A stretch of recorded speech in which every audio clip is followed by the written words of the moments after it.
Hello बच्चों, आज का जो हमारा टॉपिक है वो है मोमेंट ऑफ इनर्शिया।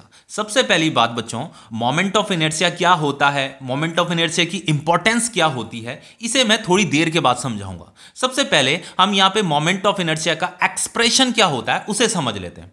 देखो बच्चों, अगर हम किसी पार्टिकल की बात करें, जैसे मान लीजिए यहाँ पे ये एक पार्टिकल है जिसका मास m है और ये एक एक्सिस ऑफ रोटेशन है।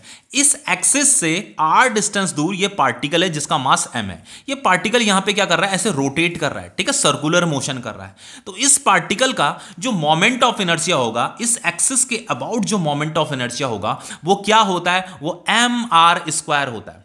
हमेशा याद रखना बच्चों, जब भी हम मोमेंट ऑफ इनर्शिया मतलब मोमेंट ऑफ इनर्शिया फाइंड करते हैं तो मोमेंट ऑफ इनर्शिया को जो फाइंड किया जाता है किसी एक्सिस के अबाउट फाइंड किया जाता है। तो यहां पे ये जो एक्सप्रेशन है मोमेंट ऑफ इनर्शिया का, बच्चों ये जो एक्सप्रेशन है ये पार्टिकल के लिए बनाया गया है, ये एक्सप्रेशन, ठीक है। अब ये एक्सप्रेशन आया कहां से ये भी अभी बताऊंगा, इस एक्सप्रेशन को डिराइव भी करेंगे।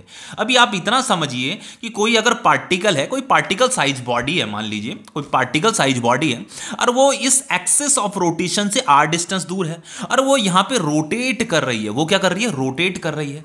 तो उस पार्टिकल का जो मोमेंट ऑफ इनर्शिया होगा, इस एक्सिस के अबाउट जो मोमेंट ऑफ इनर्शिया होगा वो कितना होगा बच्चों, mr² होगा, mr² होगा। तो जो मोमेंट ऑफ इनर्शिया होता है, मोमेंट ऑफ इनर्शिया को I से डिनोट किया जाता है। देखो यहां पे मोमेंट ऑफ इनर्शिया के बारे में क्या लिखा है, moment of inertia of A particle about an axis. हम किसी एक्सिस के अबाउट मोमेंट ऑफ इनर्शिया को फाइंड करते हैं। तो किसी पार्टिकल का जो मोमेंट ऑफ इनर्शिया होता है अबाउट एन एक्सिस वो कितना होता है, is the product of mass of particle. ये जो पार्टिकल का जो मास है उसे आपको प्रोडक्ट करना है, किसके साथ प्रोडक्ट करना है, square of perpendicular distance from the axis of rotation. ये जो एक्सिस ऑफ रोटेशन है, इस एक्सिस ऑफ रोटेशन से इस पार्टिकल का जो परपेंडिकुलर डिस्टेंस है, जो परपेंडिकुलर डिस्टेंस है, ध्यान से सुनिए, जो परपेंडिकुलर डिस्टेंस है उस परपेंडिकुलर डिस्टेंस का स्क्वायर और इन दोनों का प्रोडक्ट, ठीक है, वही क्या होता है, आपका मोमेंट ऑफ इनर्शिया होता है।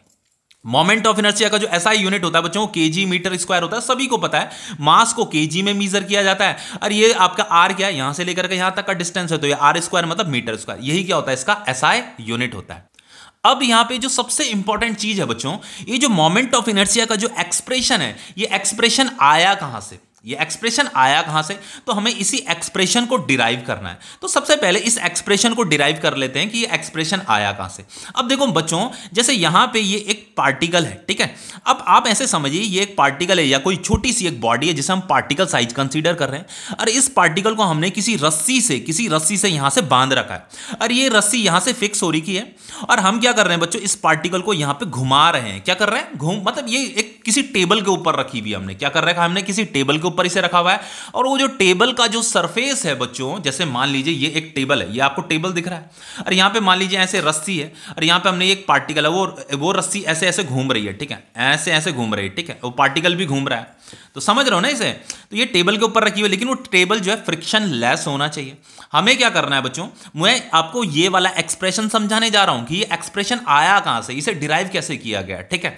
अब देखो बच्चों, हमने क्या किया, ये जो पार्टिकल है एक रस्सी से बंधा हुआ है, इस पार्टिकल को हमने किसी टेबल के ऊपर रखा हुआ है और यहां से ये वाला पॉइंट फिक्स हो रखा है, ठीक है, ये वाला पॉइंट फिक्स हो रखा है और ये जो एक्सिस है, इस एक्सिस के अबाउट ऐसे एक्सिस ऐसी है, ये जो हमने ये एक्सिस बना रही है ना, मैंने ये एक्सिस जो बना रही है, ये एक्चुअल में एक्सिस ऐसी है, ठीक है, एक इमेजिनरी एक्सिस है और इसके चारों तरफ ये पार्टिकल ऐसे ऐसे ऐसे ऐसे क्या कर रहा है, रोटेट कर रहा है, ऐसे रोटेट कर रहा है, ठीक है।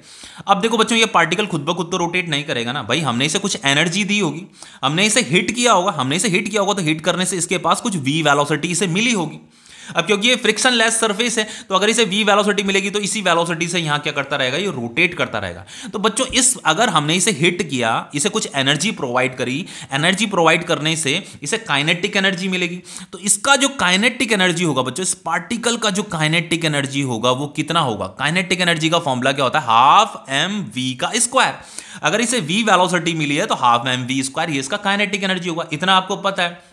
अब देखो बच्चों, बहुत इंपॉर्टेंट चीज बताने जा रहा हूं बच्चों, यहां पे ये पार्टिकल क्या कर रहा है, सर्कुलर मोशन कर रहा है। तो जब भी कोई पार्टिकल सर्कुलर मोशन करता है ना, जब भी कोई पार्टिकल ऐसे सर्कुलर मोशन करता है, मान लो ये सेंटर है, कोई पार्टिकल ऐसे सर्कुलर मोशन कर रहा है, कोई पार्टिकल जब भी सर्कुलर मोशन करता है तो सर्कुलर मोशन के केस में एक बहुत ही पॉपुलर एक्सप्रेशन होता है बच्चों, एक बहुत ही पॉपुलर इक्वेशन है v = r × ओमेगा। ये ओमेगा क्या होता है बच्चों? ये ओमेगा आपका एंगुलर वेलोसिटी होता है। क्या होता है? एंगुलर वेलोसिटी होता है। और ये जो v होता है ये लीनियर वेलोसिटी होता है।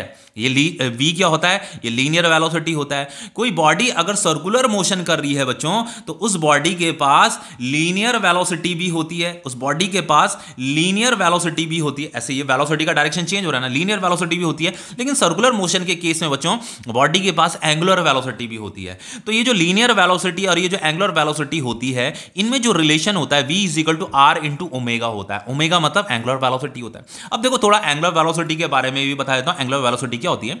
मान लो बच्चों यहां से ये डिस्टेंस r है, ठीक है। अब देखो बच्चों इस पार्टिकल ने क्या किया, यहां से घूमते घूमते घूमते यहां ये पहुंच गया।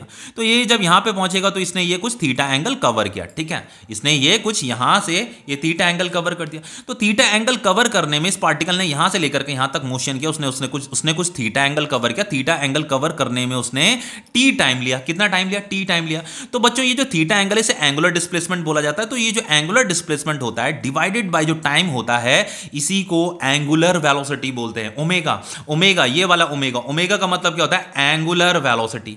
तो आप किसी भी पार्टिकल का जो एंगुलर वेलोसिटी निकालते हो, कैसे निकालते हो? Angular displacement divided by time. इसने ये जो एंगल कवर किया, इतना एंगल कवर करने में जो भी इसने टाइम लिया होगा, इन दोनों को डिवाइड कर दीजिए, आपको एंगुलर वेलोसिटी मिल जाएगा। तो मैं ये समझाना चाह रहा हूं आपको कि कोई भी बॉडी अगर सर्कुलर मोशन कर रही है या रोटेशन कर रही है, तो उस पार्टिकल के पास, उस बॉडी के पास बच्चों लीनियर वेलोसिटी भी होती है और एंगुलर वेलोसिटी भी होती है।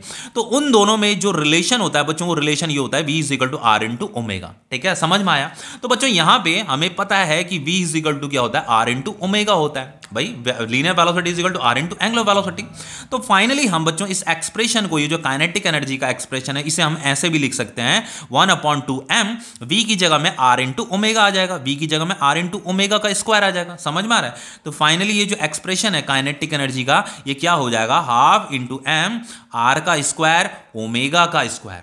अब देखो बच्चों ध्यान से देखना इस एक्सप्रेशन को, और इस एक्सप्रेशन को ध्यान से देखिए, बहुत ही ध्यान से देखिए बच्चों। ये भी काइनेटिक एनर्जी का एक्सप्रेशन है, ये भी काइनेटिक एनर्जी का एक्सप्रेशन है, लेकिन इसे काइनेटिक एनर्जी ऑफ रोटेशन बोला जाता है। इसे काइनेटिक एनर्जी ऑफ रोटेशन बोला जाता है। कभी भी आपसे अगर कोई बॉडी सर्कुलर मोशन कर रही है, अगर आपसे काइनेटिक एनर्जी ऑफ रोटेशन पूछा जाता है, तो आपको इस एक्सप्रेशन को यूज करना है। ये भी आपका काइनेटिक एनर्जी का ही फॉर्मूला है, ये भी आपका काइनेटिक एनर्जी का ही फॉर्मूला है। दोनों ही फॉर्मूले से सेम काइनेटिक एनर्जी आने वाला है। ये भी आपका काइनेटिक एनर्जी का एक्सप्रेशन है, ये भी काइनेटिक एनर्जी का एक्सप्रेशन है, लेकिन इसे काइनेटिक एनर्जी ऑफ रोटेशन बोला जाता है, क्योंकि यहां पे एंगुलर वेलोसिटी का एक्सप्रेशन भी आ रखा है। यहां पे एंगुलर वेलोसिटी आ रखी है। तो एंगुलर वेलोसिटी मतलब जब कोई बॉडी रोटेट करेगी तो उसके पास एंगुलर वेलोसिटी भी होगी। ओके, अब देखो बच्चों यहां पे क्या चीज है, आप क्या करो, देखो ये वाला जो एक्सप्रेशन है और ये वाला जो एक्सप्रेशन है, इसे कंपेयर कीजिए, इसे कंपेयर कीजिए। देखो यहां पे 1/2 है, यहां पे भी 1/2 है। ध्यान से देखिएगा, यहां पे बच्चों ये वेलोसिटी है, ये लीनियर वेलोसिटी, तो लीनियर वेलोसिटी का यहां पे स्क्वायर हो रखा है, यहां पे एंगुलर वेलोसिटी का स्क्वायर हो रखा है। देखो ये काइनेटिक एनर्जी का ही एक्सप्रेशन है दोनों केस में, यहां पे और यहां पे। यहां पे 1/2 है, यहां पे 1/2 है, यहां पे लीनियर वेलोसिटी का स्क्वायर हो रखा है, यहां पे एंगुलर वेलोसिटी का स्क्वायर हो रखा है। तो देन बच्चों वेलोसिटी की जगह में यहां पे एंगुलर वेलोसिटी आ गया, यहां पे ये मास है, यहां पे मास की जगह में mr² आ जाता है। अब देखो ध्यान से सुनना, मैं क्या बात बता रहा हूं। 1/2 यहां पे भी है, 1/2 यहां पे भी है।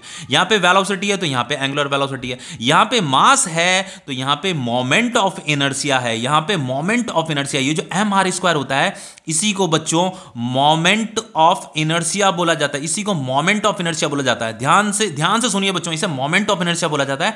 और ये जो मास होता है ना, इसे जस्ट इनर्शिया बोला जाता है। मास को ही तो इनर्शिया बोला जाता है बच्चों। मान लो अगर कोई दो बॉडी है बच्चों, ये दो बॉडी रखी हुई है, ये 5 kg की है और ये 10 kg की है, तो बच्चों जिसका मास ज्यादा होता है उसका इनर्शिया ज्यादा होता है, जिसका मास कम होता है उसका इनर्शिया कम होता है। समझ रहे हो ना? हो सकता है मे भी यहां पे बहुत से बच्चों को इनर्शिया के ही बारे में नहीं पता होगा।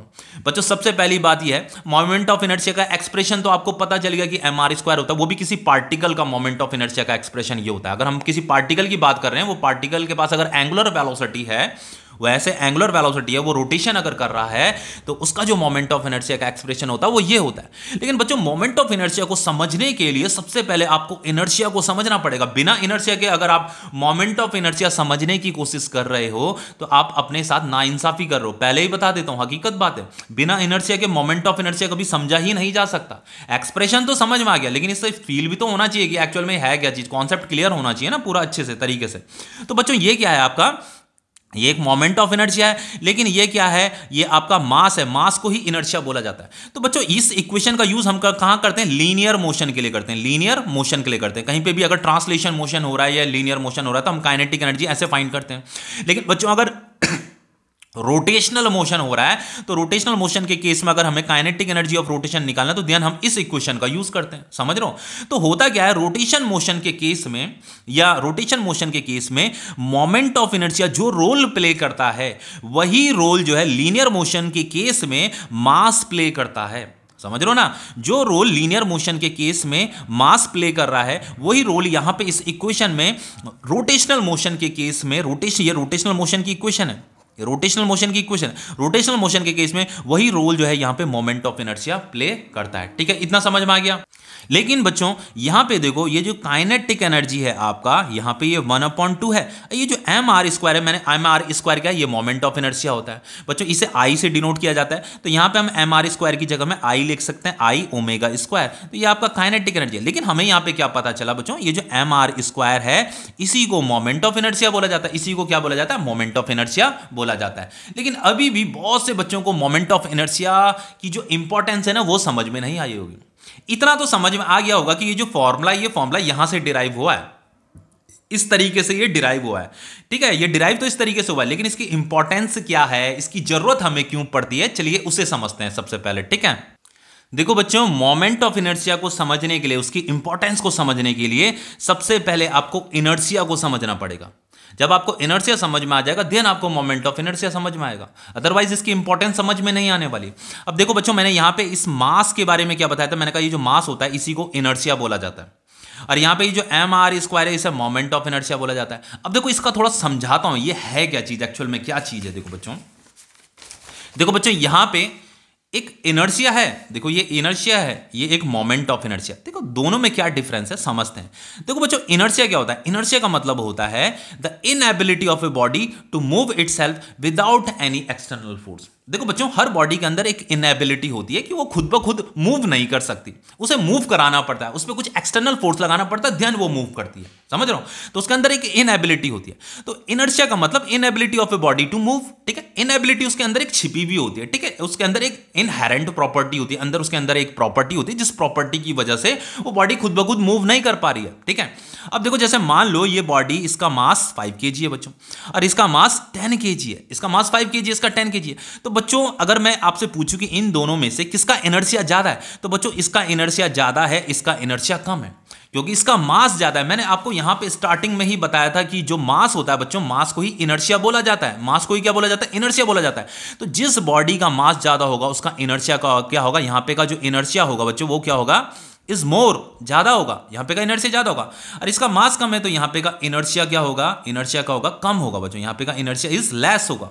अब देखो बच्चों, सबसे पहले ये इनर्शिया क्या होता है बच्चों, इनर्शिया का मतलब ये होता है हर बॉडी के अंदर एक ऐसी प्रॉपर्टी छिपी हुई होती है जिस प्रॉपर्टी की वजह से बॉडी मोशन नहीं करना चाहती, जिस प्रॉपर्टी की वजह से बॉडी खुद ब खुद मोशन नहीं करना चाहती, उसी प्रॉपर्टी को इनर्शिया कहा जाता है। जिस बॉडी का मास कम होगा उसका इनर्शिया भी कम होगा, और जिस बॉडी का मास ज्यादा होगा उसका इनर्शिया भी ज्यादा होगा। इसका मतलब यह है कि इसका मास अगर कम है तो इसका इनर्शिया कम है, इसका मास अगर ज्यादा है तो इसका इनर्शिया ज्यादा है। इसका मतलब यह है कि बच्चों इसका मास ज्यादा है ना तो इसका इनर्शिया भी ज्यादा है। इसका मतलब, इनर्शिया का मतलब inability of a body to move, इसका मतलब इस बॉडी के पास मोशन करने की जो टेंडेंसी है वो कम है, क्योंकि उसके अंदर इनएबिलिटी ज्यादा है टू मूव, खुद ब खुद नहीं मूव कर सकती बच्चों, एक्सटर्नल फोर्स लगाना पड़ेगा तब मूव करेगी।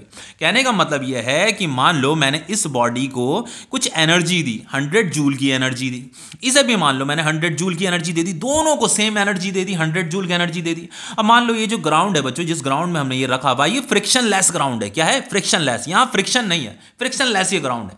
तो बच्चों अगर मैं दोनों को 100 जूल की एनर्जी दूंगा तो दोनों के पास 100 जूल की काइनेटिक एनर्जी आ जाएगी। भाई काइनेटिक एनर्जी का फॉर्मूला, यहां पे की जो काइनेटिक एनर्जी होगी वो ½ mv² होगी, तो ये कितना है, 100 जूल है। और यहां पे भी अगर मैं इसे 100 जूल की एनर्जी देता हूं, मान लो मैंने इसे 100 जूल की एनर्जी से हिट कर दिया, इसे भी 100 जूल की एनर्जी से हिट कर दिया, तो इसके पास भी काइनेटिक एनर्जी 100 जूल की आ जाएगी। तो ½ M और v का स्क्वायर, ठीक है, v का स्क्वायर। लेकिन बच्चों एक ये भी काइनेटिक एनर्जी कितनी होगी, 100 जूल की होगी, क्योंकि ये फ्रिक्शन लेस है ना, फ्रिक्शन लेस सरफेस है, तो जितनी एनर्जी से दोगे उतनी ही काइनेटिक एनर्जी से मिल जाएगी, वो काइनेटिक एनर्जी में कन्वर्ट हो जाएगी वो एनर्जी, ठीक है। तो ये मोशन करने लग जाएगी। लेकिन बच्चों ध्यान देना, देखो ये वाला जो m मास है और ये वाला जो कैपिटल मास है, ये वाला m मास ग्रेटर है इस स्मॉल m से, ठीक है। लेकिन बच्चों यहां पे इंटरेस्टिंग चीज क्या होती है, चलो मैं इसे v1 नाम दे देता हूं, इसे v2 नाम दे देता हूं ताकि कंफ्यूजन ना हो। ये v1 मतलब इसकी वेलोसिटी, जो भी इसे वेलोसिटी मिलेगी, और इसे जो भी वेलोसिटी मिलेगी इसे v2 वेलोसिटी मिलेगी। लेकिन बच्चों यहां पे क्या होता है कि जिसका मास ज्यादा होगा ना उसे कम वेलोसिटी मिलेगी, और जिसका मास कम होता है उसे ज्यादा वेलोसिटी मिलेगी। तो यहां पे ये जो v1 है, v1 ग्रेटर होगा v2 से।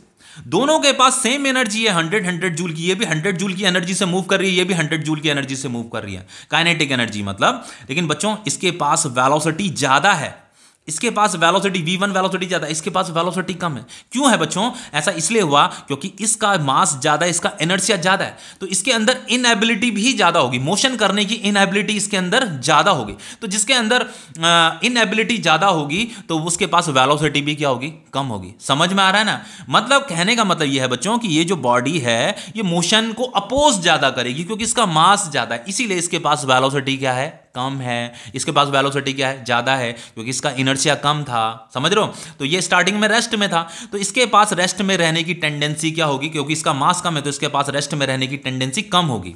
इसके पास रेस्ट में रहने की टेंडेंसी ज्यादा होगी क्योंकि इसका इनर्शिया ज्यादा है, क्योंकि इसका मास ज्यादा है। समझ में आया, इतना इनर्शिया समझ में आया। अब देखो हमें तो इनर्शिया नहीं, हमें तो मोमेंट ऑफ इनर्शिया समझना है, लेकिन इनर्शिया समझना जरूरी था, तब आपको मोमेंट ऑफ इनर्शिया समझ में आएगा।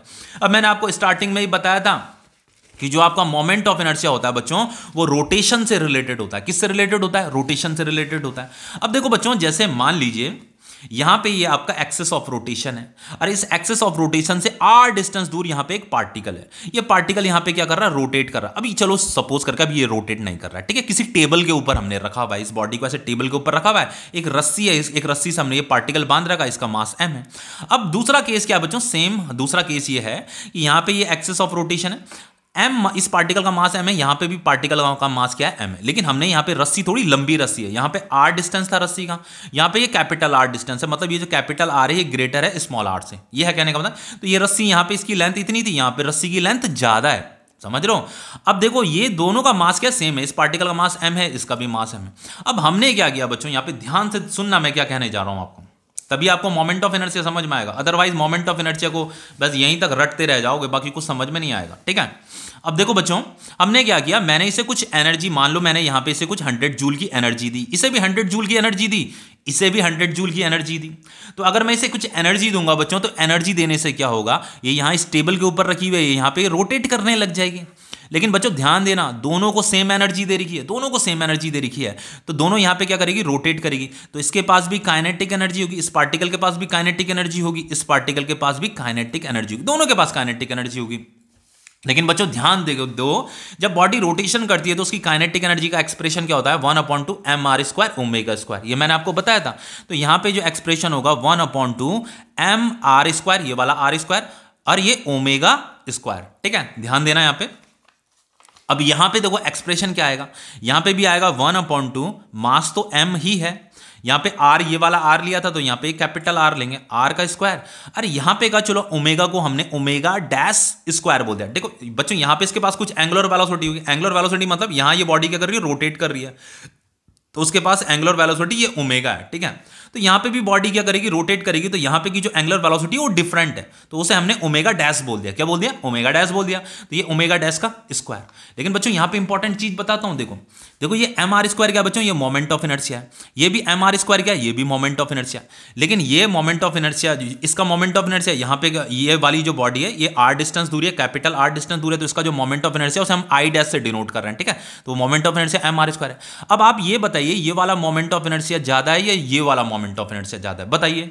तो ये वाला मोमेंट ऑफ इनर्शिया ही ज्यादा होगा, क्योंकि इसकी R की वैल्यू क्या है, ज्यादा है, इसकी R की वैल्यू छोटी है, तो इसका मोमेंट ऑफ इनर्शिया ज्यादा है। लेकिन बच्चों ध्यान से सुनना मैं क्या कह रहा हूं बच्चों, जब हमने ये बॉडी स्टार्टिंग में, जब दोनों के दोनों बॉडी जब रेस्ट में थी, तो हमने क्या किया, इसे भी 100 जूल की एनर्जी दी, इसे भी 100 जूल की एनर्जी दी।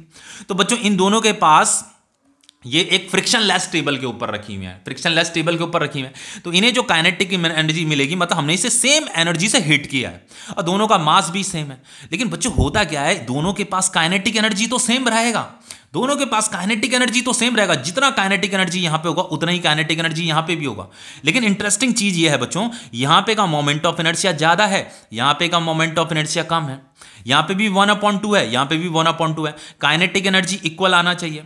अब अगर ये मोमेंट ऑफ इनर्शिया ज्यादा है तो इस एंगुलर वेलोसिटी को कम होना पड़ेगा, इस एंगुलर वेलोसिटी को क्या होना पड़ेगा, कम होना पड़ेगा, और इस वाली एंगुलर वेलोसिटी को क्या होना पड़ेगा, मोर, ज्यादा होना पड़ेगा। तो जहां पे बच्चों मोमेंट ऑफ इनर्शिया ज्यादा हो जाता है, जिस पार्टिकल का मोमेंट ऑफ इनर्शिया ज्यादा होता है ना, उस पार्टिकल का एंगुलर वेलोसिटी क्या होता है, कम होता है। एंगुलर वेलोसिटी क्या होगा बच्चों, एंगुलर वेलोसिटी क्या होगा, कम होगा। यहां पे का एंगुलर वेलोसिटी क्या होगा बच्चों, ये जो एंगुलर वेलोसिटी है ओमेगा डैश इज लेस, कम होगा। लेकिन बच्चों यहां पे का जो मोमेंट ऑफ इनर्शिया, वो मोमेंट ऑफ इनर्शिया कम है, ये वैल्यू कम है। तो बच्चों अगर ये काइनेटिक एनर्जी, ये काइनेटिक एनर्जी अगर दोनों की दोनों सेम है, तो उस वाले केस में अगर ये मोमेंट ऑफ इनर्शिया कम होगा तो बच्चों ये जो एंगुलर वेलोसिटी होगी ये क्या होगी, इज मोर होगी, ये ज्यादा होगी। इसका मतलब ये है बच्चों, देखो दोनों पार्टिकल का मास सेम है और दोनों को हमने 100 जूल की एनर्जी दी, लेकिन होगा क्या बच्चों कि ये वाला जो पार्टिकल होगा ये आपको यहां पे कम स्पीड से, कम एंगुलर स्पीड से रोटेट करता हुआ दिखाई देगा और ये ज्यादा स्पीड से रोटेट करता हुआ दिखाई देगा। तो जिसके पास बच्चों मोमेंट ऑफ इनर्शिया ज्यादा होगा उसका एंगुलर स्पीड कम होगा, जिसका मोमेंट ऑफ इनर्शिया बच्चों कम होगा उसका एंगुलर स्पीड ज्यादा होगा। क्योंकि बच्चों अगर ये मोमेंट ऑफ इनर्शिया कम होगा और ये अगर ज्यादा होगा, और अगर ये ज्यादा है और ये कम है, तो तभी तो इन दोनों का प्रोडक्ट क्या आएगा, सेम आएगा, काइनेटिक एनर्जी सेम होगी, क्योंकि हमने दोनों को सेम 100 जूल की एनर्जी प्रोवाइड कराई थी। ये है कहने का मतलब, समझ में आ रहा है कुछ, दोनों को हमने सेम एनर्जी प्रोवाइड कराई थी। लेकिन बच्चों ये जो मोमेंट ऑफ इनर्शिया होता है, मोमेंट ऑफ इनर्शिया का मतलब क्या होता है, the inability of a body to rotate itself without any external torque. बच्चों कोई भी बॉडी बिना एक्सटर्नल टॉर्क के खुद ब खुद रोटेट नहीं कर सकती, उसके अंदर एक इनएबिलिटी छुपी हुई होती है। हर बॉडी के अंदर एक प्रॉपर्टी होती है, हर बॉडी के अंदर एक प्रॉपर्टी होती है जिस प्रॉपर्टी की वजह से वो बॉडी रोटेट नहीं कर पाती, खुद ब खुद रोटेट नहीं कर पाती। समझ रहे हो बच्चों, तो उसी प्रॉपर्टी को क्या बोला जाता है बच्चों, मोमेंट ऑफ इनर्शिया बोला जाता है। मोमेंट ऑफ इनर्शिया क्या है बच्चों, बॉडी के अंदर एक प्रॉपर्टी होती है जिस प्रॉपर्टी की वजह से बॉडी रोटेट नहीं करना चाहती या रोटेट नहीं कर पाती, मतलब रोटेट नहीं करना चाहती हो, बस उसी प्रॉपर्टी को मोमेंट ऑफ इनर्शिया बोला जाता है। तो जिस बॉडी का मोमेंट ऑफ इनर्शिया बच्चों ज्यादा होता है उस बॉडी के पास रोटेट करने की इनएबिलिटी भी ज्यादा होती है। जिस बॉडी का मोमेंट ऑफ इनर्शिया ज्यादा होगा उस बॉडी के अंदर रोटेट करने की इनएबिलिटी भी ज्यादा होगी, और उसके अंदर अगर रोटेट करने की इनएबिलिटी ज्यादा होगी बच्चों तो बॉडी का एंगुलर स्पीड भी कम हो जाएगा। जैसे यहां पे मोमेंट ऑफ इनर्शिया ज्यादा था, यहां पे का मोमेंट ऑफ इनर्शिया ज्यादा है तो उसके अंदर इनएबिलिटी भी ज्यादा होगी। इनएबिलिटी मतलब रोटेट करने की इनएबिलिटी ज्यादा होगी, तो देन वो बॉडी यहां पे क्या करेगी, कम रोटेट करेगी, उसकी एंगुलर स्पीड हल्की हो जाएगी, उसकी एंगुलर स्पीड क्या हो जाएगी, हल्की हो जाएगी। दोनों को हमने सेम एनर्जी दी थी।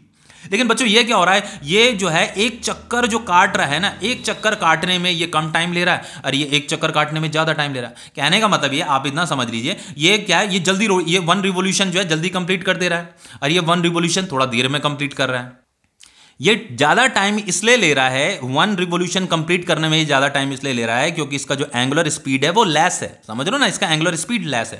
तो बच्चों मोमेंट ऑफ इनर्शिया का मतलब ये होता है, कोई भी जैसे यहाँ पे हमने 2 बॉडी ले रखी है, दोनों का मास हमने सेम ले रखा, वैसे ये आर यहाँ पे का आर ज्यादा है, तो आर ज्यादा होने से यहाँ पे का मोमेंट ऑफ इनर्शिया ज्यादा हो गया। मोमेंट ऑफ इनर्शिया ज्यादा होने से क्या होगा बच्चों, उस बॉडी के अंदर जो इनएबिलिटी होती है, रोटेट करने की जो इनएबिलिटी होती है वो ज्यादा हो जाती है, जिसकी वजह से अब बॉडी को रोटेशन करने में दिक्कत आती है, तो वो अपनी स्पीड क्या हो जाती है, उसकी एंगुलर स्पीड क्या हो जाती है, कम हो जाती है। तो इसीलिए यहां पे एंगुलर स्पीड क्या हो गई है, लेस हो गई है। ये समझ में आया होगा आपको, ठीक है। अब देखो बच्चों एक बहुत ही इंपॉर्टेंट एक चीज बताता हूं यहां पे एनसीईआरटी में। देखो आपने बच्चों यूट्यूब में रील्स में भी बहुत जगह देखा होगा, आजकल ऐसी रील्स चल रही हैं कि किसी बच्चे को किसी इस चेयर में बैठा रखा है। देखो यहां पे ये चेयर बना रही है, ये चेयर बना रही है ना, ये देखो चेयर में एक लड़की बैठी हुई है और ये एक रोटेटिंग चेयर है। देखो नीचे इसके व्हील लगे हुए हैं, पहिए लगे हुए हैं। इस चेयर में ये लड़की बैठी हुई है। अब मान लो हमने इस लड़की को जो है घुमा दिया, हमने क्या किया, किसी एंगुलर वेलोसिटी से इसे घुमा दिया, इसे कुछ एंगुलर वेलोसिटी प्रोवाइड किया, तो ये बच्ची घूमने लग जाएगी, यहाँ पे लड़की घूमने लग जाएगी।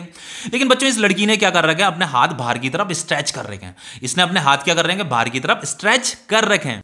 तो अभी इस बच्ची ने जो है अपने हाथ बाहर की तरफ स्ट्रेच कर रखे हैं, तो लेट सपोज इसके पास जो एंगुलर वेलोसिटी है वो ओमेगा एंगुलर वेलोसिटी है, ठीक है। लेकिन बच्चों अगर ये लड़की अपने हाथों को जो इसने स्ट्रेच कर रखे हैं फोल्ड कर दे अंदर की तरफ, ऐसे सिकोड़ दे, तो ऐसा करने से क्या होता है बच्चों, ऐसा करने से इसका मोमेंट ऑफ इनर्शिया कम हो जाएगा। लेकिन मोमेंट ऑफ इनर्शिया तो कम हो जाएगा, लेकिन बच्चों जो एंगुलर वेलोसिटी थी इसे नई एंगुलर वेलोसिटी मिल जाएगी। इसकी जो व्हील, ये जो नीचे रोटेटिंग चेयर है ना, ये ज्यादा एंगुलर वेलोसिटी से घूमने लग जाएगा। तो जो एंगुलर वेलोसिटी होगा बच्चों इस मोर हो जाएगा। जैसे ही ये अपने हाथ अंदर की तरफ सिकोड़ेगी, अपने हाथ को अंदर की तरफ फोल्ड करेगी, तो अंदर की तरफ फोल्ड करने से बच्चों, जैसे मैंने आपको यहां पे क्या बताया था, ये आर जो है, ये जो मास है यहां पे, ये आर डिस्टेंस, ये जो मास है ये आर डिस्टेंस पे था। लेकिन जैसे ही हमने ये आर डिस्टेंस बढ़ाया, यहां पे का मोमेंट ऑफ इनर्शिया क्या हो गया बच्चों, इंक्रीज हो गया। तो यहां पे समझिए, देखो ये बॉडी, इसका हैंड है, ये हैंड मान लो ये मास है, ये मास है, इसके पास बहुत सारे मास है, मतलब ये पार्टिकल बहुत सारे पार्टिकल से मिलकर के ये बॉडी बनी हुई है। तो बच्चों इसका मास यहां पे एक मास है, इसका हमने कोई छोटा सा पार्टिकल हमने ले रखा है इसका हाथ का बॉडी का, ठीक है। तो बच्चों इसने अपने हाथ जब स्ट्रेच किए, तो ये मास इधर डिस्ट्रीब्यूट होने की वजह से यहां पे का मोमेंट ऑफ इनर्शिया क्या था, ज्यादा था। तो मोमेंट ऑफ इनर्शिया ज्यादा होने से यहां पे का एंगुलर स्पीड क्या रहा होगा, कम रहा होगा। लेकिन बच्चों जैसे ही ये लड़की अपने हाथ को अंदर की तरफ फोल्ड करेगी, तो यहां सेंटर से जो ये आर डिस्टेंस था ये कम हो जाएगा। ये जब अपने हाथों को फोल्ड करेगी, तो मान लो ये कैपिटल आर था भी, और जैसे हाथ अंदर की तरफ फोल्ड करेगी, ऐसे अंदर की तरफ फोल्ड करेगी, तो ये जो आर डिस्टेंस था बच्चों ये कम हो जाएगा। तो मोमेंट ऑफ इनर्शिया भी यहां पे क्या होगा, कम हो जाएगा। मोमेंट ऑफ इनर्शिया कम होने से यहां पे का जो ये जो रोटेटिंग चेयर है बच्चों, इसका एंगुलर स्पीड क्या हो जाएगा, इंक्रीज हो जाएगा। तो ये जो चेयर है अब तेज एंगुलर स्पीड से घूमने लग जाएगी। समझ रहे हो, कोई भी बाहर से कोई एक्सटर्नल फोर्स नहीं लग रहा है बच्चों। यहां पे देखो, जैसे वो हाथ फैला रही है, तो हाथ फैलाने से मोमेंट ऑफ इनर्शिया ज्यादा हो जा रहा है, लेकिन इसका एंगुलर स्पीड कम हो जा रहा है। ये जो रोटेटिंग चेयर है इसका एंगुलर स्पीड कम हो जा रहा है, ठीक है। लेकिन जैसे वो हाथ अंदर की तरफ फोल्ड करती है, हाथ अंदर की तरफ फोल्ड करने से इसका मोमेंट ऑफ इनर्शिया कम हो जाता है, और ये जो रोटेटिंग चेयर है ये ज्यादा एंगुलर वेलोसिटी से घूमने लग जाती है। कोई भी बाहर से कोई भी हम इस पे एक्सटर्नल फोर्स नहीं लगा रहे हैं। तो यही बच्चों मोमेंट ऑफ इनर्शिया की इंपॉर्टेंस होती है, ठीक है। इतना आपको समझ में आया होगा। अब देखिए बच्चों, यहां पे जो मैंने जो आपको मोमेंट ऑफ इनर्शिया का जो एक्सप्रेशन बताया वो किसी सिंगल पार्टिकल के लिए बताया। अब एक से ज्यादा पार्टिकल भी हो सकते हैं बच्चों, 2 पार्टिकल हो सकते हैं, 3 हो सकते हैं, 4 हो सकते हैं, बहुत सारे भी हो सकते हैं। लेकिन हम यहां पे अभी डिस्क्रीट मास की बात कर रहे हैं। किसकी बात कर रहे हैं बच्चों, डिस्क्रीट मास की बात कर रहे हैं। ध्यान से देखना, मान लो ये एक्सिस है, ये क्या है बच्चों, एक्सिस है आपकी, ये एक बॉडी है। बॉडी किसी भी शेप की हो सकती है बच्चों, बॉडी किसी भी शेप की होगी। आपकी बुक्स में जनरली इसी तरीके से बॉडी बना रखी है। अब देखो बच्चों, ये जो बॉडी है, मान लो एक रिजिड बॉडी है, लेकिन ये बॉडी बहुत सारे पार्टिकल से बनी होगी, बहुत सारे पार्टिकल, सारे पार्टिकल आपस में चिपके हुए होंगे, बहुत सारे पार्टिकल। जैसे मैंने यहाँ पे सिंगल पार्टिकल का मोमेंट ऑफ इनर्शिया आपको बताया था mr², तो ये पार्टिकल, ये तो बहुत सारे पार्टिकल से बनी हुई। तो ये जो एक रिजिड बॉडी है बच्चों, ये रिजिड बॉडी किसी भी शेप की हो सकती है, सर्कुलर डिस्क की हो सकती है, अलग अलग शेप की हो सकती है। तो अलग अलग शेप होने से उसका मोमेंट ऑफ इनर्शिया भी अलग होगा उस रिजिड बॉडी का, ठीक है। तो वो मैं आपको नेक्स्ट लेक्चर में बताऊंगा। इसके बाद जो नेक्स्ट लेक्चर होगा वहां पे moment of inertia of rigid body कैसे फाइंड किया जाता है, वहां पे हम बहुत से एग्जांपल्स लेकर के चलेंगे। अब मोमेंट ऑफ इनर्शिया फाइंड करेंगे, ठीक है। लेकिन बच्चों यहां पे मैं ये कह रहा हूं कि जैसे यहां पे एक पार्टिकल का मोमेंट ऑफ इनर्शिया तो ये mr² था। अब मान लो अगर हम 2-3 पार्टिकल ले लेते हैं, 3-4 पार्टिकल ले लेते हैं। मान लो एक पार्टिकल यहां पे, इस पार्टिकल को मैंने m1 नाम दे दिया, ये मान लो ये r1 डिस्टेंस दूर है। अब एक पार्टिकल ये है, ये m2 पार्टिकल है, ये r2 डिस्टेंस दूर है। समझ रहे हो ना। ऐसे मान लो ये कोई m3 पार्टिकल है, ये m3 पार्टिकल है, इसका मास m3 है, मतलब ये पार्टिकल है, इसका मास m3 है, ये r3 डिस्टेंस दूर है, ठीक है। ऐसी करके 4 पार्टिकल है, 5 पार्टिकल, जितने भी पार्टिकल, n पार्टिकल मान लीजिए कि इसमें इसके अंदर नंबर ऑफ n पार्टिकल्स है। लेकिन बच्चों यहां पे ये जो पार्टिकल है ये डिस्ट्रीब्यूटेड है, मतलब डिस्क्रीट मास है, आपस में चिपके हुए नहीं है, ये आपस में चिपके हुए नहीं। हम कुछ मतलब ये ऐसे पार्टिकल कंसीडर कर रहे हैं जो आपस में, मतलब इनके बीच में गैप है, ऐसे गैप है, मतलब ठीक है, आपस में चिपके हुए नहीं है। तो जहां पे पार्टिकल चिपके हुए रहेंगे उसे रिजिड बॉडी बोला जाता है। लेकिन यहां पे एक रिजिड बॉडी के ही हम कुछ गिने चुने पार्टिकल ले रहे हैं। अब बच्चों इस मान लो ये बॉडी क्या कर रही है, ऐसे एंटी क्लॉकवाइज क्या कर रही है, ये इसके पास कुछ एंगुलर स्पीड है, उस एंगुलर स्पीड से यहां पे ये रोटेट कर रही है। ये बॉडी क्या कर रही है, ऐसे रोटेट कर रही है, ऐसे रोटेट कर रही है। इस एक्सिस क्या बॉडी, एक्सिस ऐसे ऊपर की तरफ है, और यहां पे ऐसे ये बॉडी क्या कर रही है बच्चों, ओहो कैमरा कहां गायब हो जा रहा है। ये बॉडी ऐसे इस तरीके से रोटेट करने में लगी हुई है, ठीक है, इस तरीके से रोटेट करने में लगी है। तो इसका हर एक पार्टिकल भी रोटेट करेगा, लेकिन हमने एक गिने चुने कुछ पार्टिकल ले रखे हैं, एक पार्टिकल ये, एक पार्टिकल ये, एक पार्टिकल, डिस्क्रीट मास है ये, ठीक है, बिखरा हुआ मास है। अब जैसे बच्चों कंटिन्यूअस मास जो होता है वो मैं नेक्स्ट लेक्चर में आपको बताऊंगा कि उसका मोमेंट ऑफ इनर्शिया कैसे निकाला जाता है। अब देखो बच्चों, जैसे यहाँ पे 3 पार्टिकल हैं, तो इसका मोमेंट ऑफ इनर्शिया कैसे निकालेंगे। तो बच्चों यहाँ पे का जो मोमेंट ऑफ इनर्शिया होगा, मोमेंट ऑफ इनर्शिया जो होगा, ध्यान से देखना बच्चों, मोमेंट ऑफ इनर्शिया जो होगा, moment of inertia single particle का एम आर स्क्वायर बताया था मैंने। तो इस पार्टिकल की वजह से ये पार्टिकल क्या कर रहा है, यहाँ चक्कर काट रहा है, ये वाला पार्टिकल भी यहाँ चक्कर काट रहा है, ये वाला पार्टिकल भी क्या कर रहा है, यहाँ रोटेशन कर रहा है, मतलब चक्कर काट रहा है। तो इसका जो मोमेंट, इसकी वजह से जो मोमेंट ऑफ इनर्शिया होगा इस एक्सिस के अबाउट, जो मोमेंट ऑफ इनर्शिया होगा वो m1r1 स्क्वायर होगा। समझ में आ रहा है ना? इसका ये मान लो ये m2 मास है, तो इस पार्टिकल की वजह से जो मोमेंट ऑफ इनर्शिया होगा इस एक्सिस के अबाउट वो क्या होगा, m2r2 का स्क्वायर होगा। इन्हें ऐड करते जाना है, ठीक है। उसी तरीके से ये m3r3 स्क्वायर हो जाएगा। उसी तरीके से बच्चों अगर और भी पार्टिकल है, मान लो n पार्टिकल है, तो वो mn(rn) का स्क्वायर हो जाएगा। इस तरीके से इन्हें ऐड करते जाना, जितने भी पार्टिकल उन सबको ऐड करते जाइए, ऐड करते जाइए, ऐड करते जाइए, तो आपको टोटल मोमेंट ऑफ इनर्शिया मिल जाएगा उस बॉडी का। तो फाइनली बच्चों मोमेंट ऑफ इनर्शिया को I से डिनोट किया जाता है। फाइनली बच्चों हम इसे ऐसे भी लिख सकते हैं, एक और तरीका होता है इसे लिखने का, समेशन ऑफ यहां पे लिखा mi(ri) का स्क्वायर। देखो यहां पे i की जगह में 1 है, फिर 2 है, फिर 3 है, इस तरीके से ये n तक चल रहा है। वैसे i की जगह में यहां पे जो r है बच्चों, ये r1 है, ये r2 है, ये r3 है, ये rn तक चल रहा है, ठीक है, r1 r2 r3। तो बच्चों यहां पे i के लिए हम यहां पे लिमिट लगाएंगे कि i जो है i = 1 से i = n तक क्या हो रहा है, चेंज हो रहा है, ठीक है। तो इस तरीके से इस एक्सप्रेशन को इस तरीके से भी लिखा जाता है। तो इस तरीके से बच्चों हम मान लो कोई डिस्क्रीट मास है, तो उस डिस्क्रीट मास की वजह से जो टोटल मोमेंट ऑफ इनर्शिया होगा वो टोटल मोमेंट ऑफ इनर्शिया इस तरीके से निकाला जाता है, ठीक है। इतना समझ में आया? अब देखो बच्चों अगर कंटिन्यूअस मास होगा, मान लो देखो ये जो रिजिड बॉडी है, इस रिजिड बॉडी में तो सारे पार्टिकल आपस में चिपके हुए होंगे, बहुत ज्यादा चिपके हुए होंगे। तो उस बॉडी का वो जो जितने भी टोटल नंबर ऑफ पार्टिकल्स है उसके अंदर तो मिलियंस पार्टिकल होंगे। तो उन पार्टिकल्स का कैसे करके मोमेंट ऑफ इनर्शिया निकाला जाता है, उस पूरी बॉडी का मोमेंट ऑफ इनर्शिया कैसे निकाला जाता है, वो मैं आपको नेक्स्ट लेक्चर में बताऊंगा, ठीक है। अभी इस मोमेंट ऑफ इनर्शिया का नेक्स्ट वीडियो भी आएगा, वहां पे हम रिजिड बॉडी का मोमेंट ऑफ इनर्शिया कैसे निकाला जाता है वो मैं सिखाऊंगा। यहां पे तो हम ये जो डिस्क्रीट मास है, एक मास यहां पे, एक मास यहां पे, एक मास ये, इसका मैंने मोमेंट ऑफ इनर्शिया यहां पे निकालना सिखाया है।